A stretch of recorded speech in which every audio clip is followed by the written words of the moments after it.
Hi, I'm Dr. Matthew Anderson, and the lesson for today is part two of Confronting the Demon, of facing, managing, and even healing the inner critic, the destructive, toxic inner critic. And this is part two. I've got some notes here. I want to make sure that I don't leave anything out today because this is such an important, powerful subject that if you begin to really work with it, it can make a massive difference in your life. Massive difference.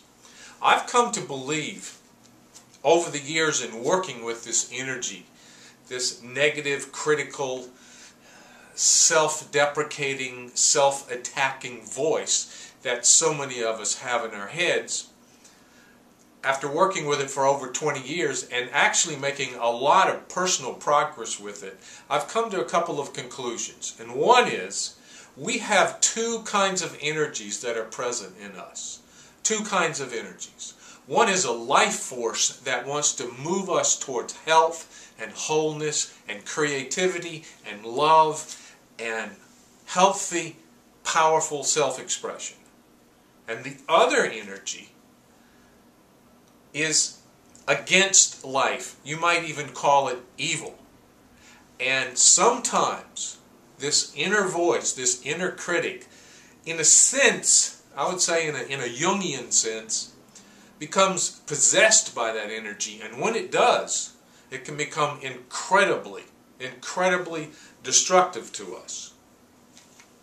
Now, some people get possessed by this energy in childhood because they're abused, they're verbally abused, or sexually, or physically, or mentally abused. And it causes them to take on the attitude about themselves that the parents had about them when they were small. And they grow up to treat themselves the same way, abusively. But in my case, if you've listened to part number one of this, I talked about this inner nasty voice that was so attacking, so vicious in its attacks on me.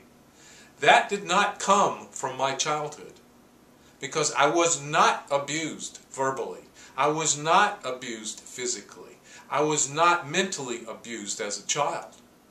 And yet, that energy in me was as vicious and destructive as in any energy of any client I've ever worked with over the last 40 years.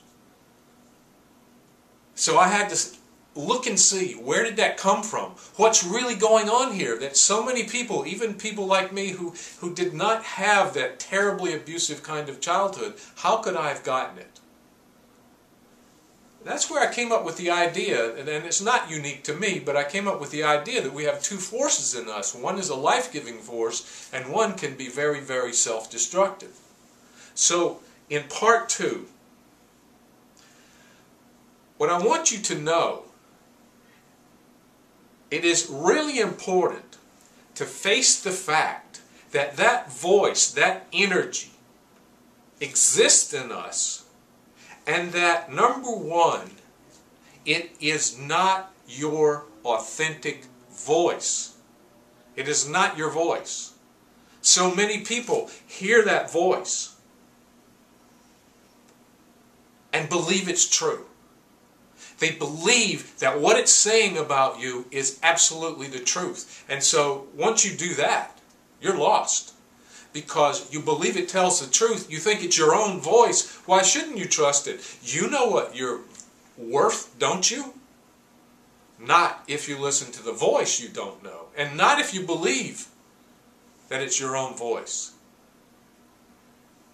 You can never get rid of it if you believe deeply that this voice is your authentic voice. Because you will believe that it's right. And once you think deeply in yourself that it's right, you have no recourse except to hate yourself. So I've come to see, to believe that this voice is the opposite of goodness in you. It is anti-good. It has an evil quality to it. And when you begin to think that way, to face it, to hear it in your head, to think, here it comes again. It's coming after me again. Look, it's attacking me. It's going after me. It's nasty. It's hurtful. And it's evil. It is harmful and destructive to me. It is toxic. When you begin to think that way, you have taken a massive step on the road to healing. A massive step on the road to learning how to face that voice, to manage that voice, and to, in the best sense of the word, begin to transform your relationship to that voice so that it is objectified rather than something that runs how you really feel about yourself. So the lesson today is to recognize this voice, to begin to face it, confront it, even as you would a demon. God bless you on the journey.